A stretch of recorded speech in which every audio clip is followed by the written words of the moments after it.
I'm going to try to explain you very briefly the 21 facts why these AG Simplicio guitars are superior. Number one, the extra flat bridge of different material has two wings of different thickness and also dimension. This one is shorter and thicker, the bass side, and the treble side is longer and thinner. So this makes difference between trebles and basses. And of course, with all the golpe stuff, the percussions we do in flamenco, this helps a lot. This is number one. Number two is that it has perfect 62 millimeters from the sixth string to the first string and equal distance between each string. Number three is that it has a carbon fiber saddle, which is much lighter than the obsolete bone or any other wood ideas. And in fact, this is the only guitar of nylon string guitar in the world which has a carbon fiber saddle. This is a great thing and transmits the sound very well.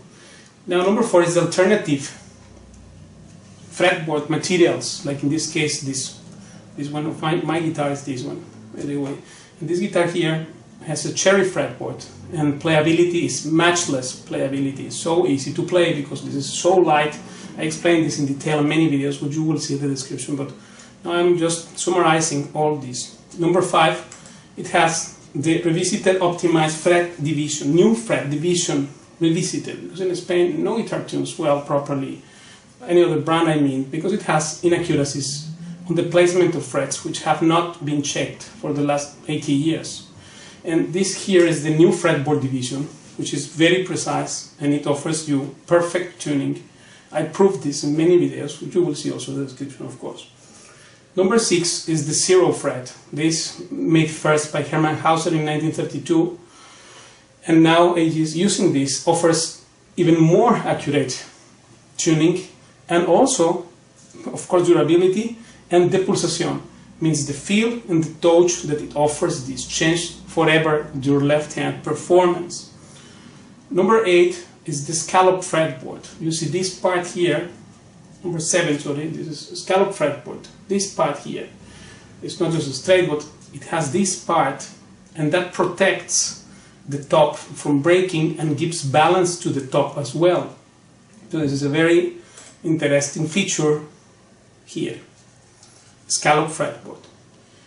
Then we have the deep angle width of the headstock. Has a deep angle here. And as you can observe, there is no contact of the strings with the wood of the headstock here in these points. The strings should never touch the wood in this part, otherwise this means that there's a wrong calculation on the head. So this is free from from that, and it has a deep angle which makes it very good tension to play. It offers the perfect tension to play it. That's the thing, right? So now number 9, the maple neck. Maple, for its qualities, since the time of Stradivarius, best violins also are made of maple with maple necks, and this one here has 2 parts. This is one part and this is another. Here you can appreciate the line also, which is here, and this offers also flexibility and resistance as well, which is a very interesting topic, this one. But this is divided into 2 parts of this maple neck, which makes also totally different the feel of left hand. Now number 10 is the left hand saddle. Just as Paco advised it to have much more room here from the first string to the edge, and from the 6th string to the edge as well. Because if we observe properly here, this thing here, look, there is a lot of room between the 6th and the edge, and between the 1st and the edge. If these are too much out, then that's not good. Paco didn't like it. In fact, he advised me this for many years. And this thing here also no guitar has, because classical guitars are wider here and narrow in the right hand, and this is the opposite. This is narrow here and wide on the right side. So this is the stuff about the left hand saddle, which this saddle of course only is used for division. Hence the substitute of the saddle here is the 0 fret.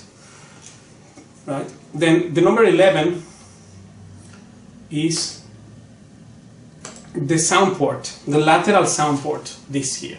This offers also another dimension of sound, and obviously this one makes it circulate the waves of sound different way. This is the lateral sound port.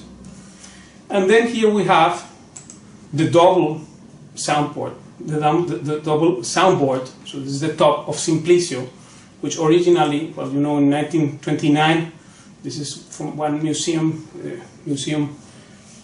and you can read this yourself in Boston. This is the original guitar of Simplicio. Fantastic idea that he has to make all this vibrate instead of having this central wall. He challenged that. So an amazing genius. And this top, of course, because it has these 2, again, this is bass and treble, so it separates perfectly well these 2 things, which combined with the lateral AG port, it gives a fantastic 3-dimensional sound.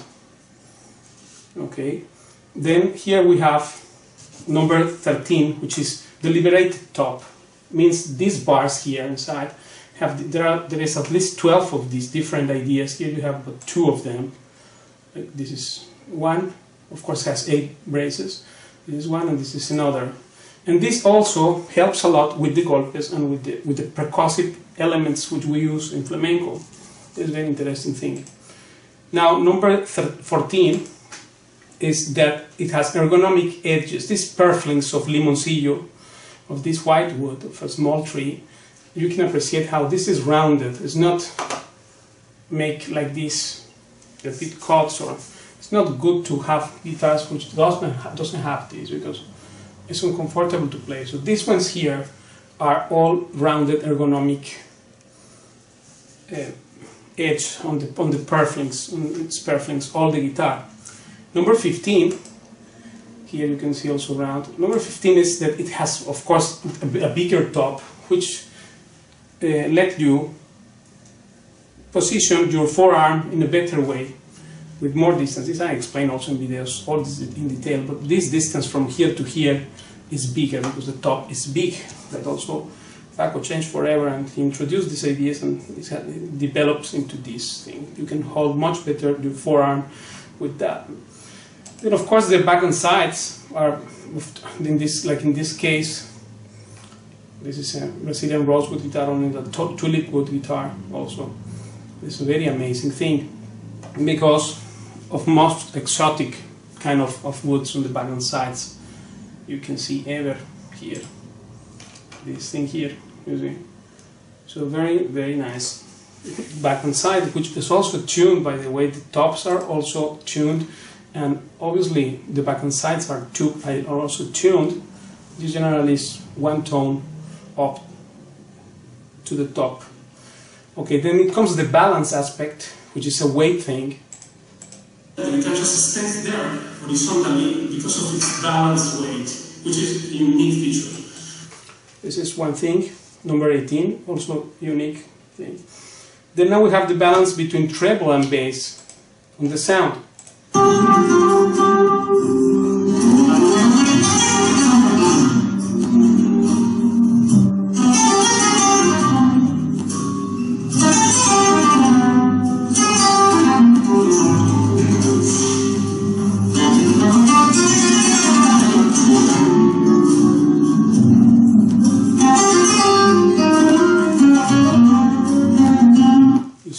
So that's the balance between basses and trebles. Of course, because of this separation in the top happens this thing. Then we have an enhanced sustain because of this fact also that the top is much bigger and can vibrate more space to vibrate. So the amount of sustain you can get here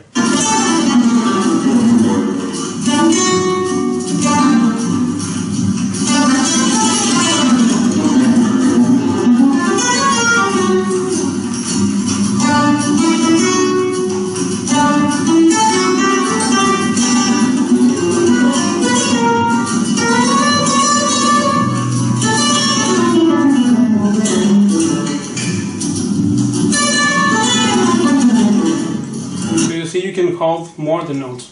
Then it has also, the varnish has a differentiation, some differentiate factor here, which is that the varnish here, this varnish is a combination between natural and chemical varnish.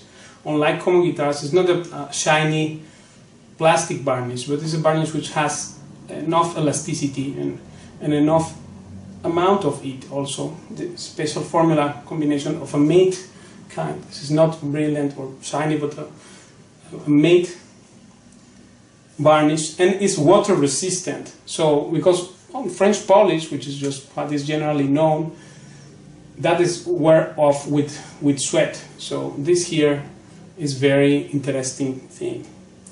And then of course the age of the woods, you know, these woods starting from a minimum of 10 years, which now it has nowadays are most of the time made with fresh wood.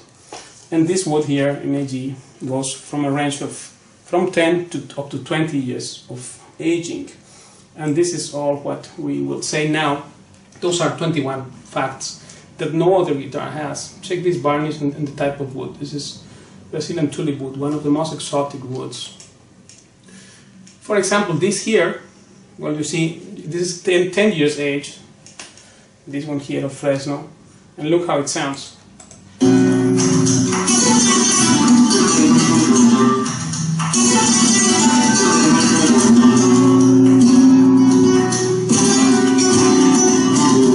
Never seen a Blanca with such a power on the basses as well. So this is just the minimum. You can guess out the maximum. In fact, Simplicio had this revolutionary idea back in 1929.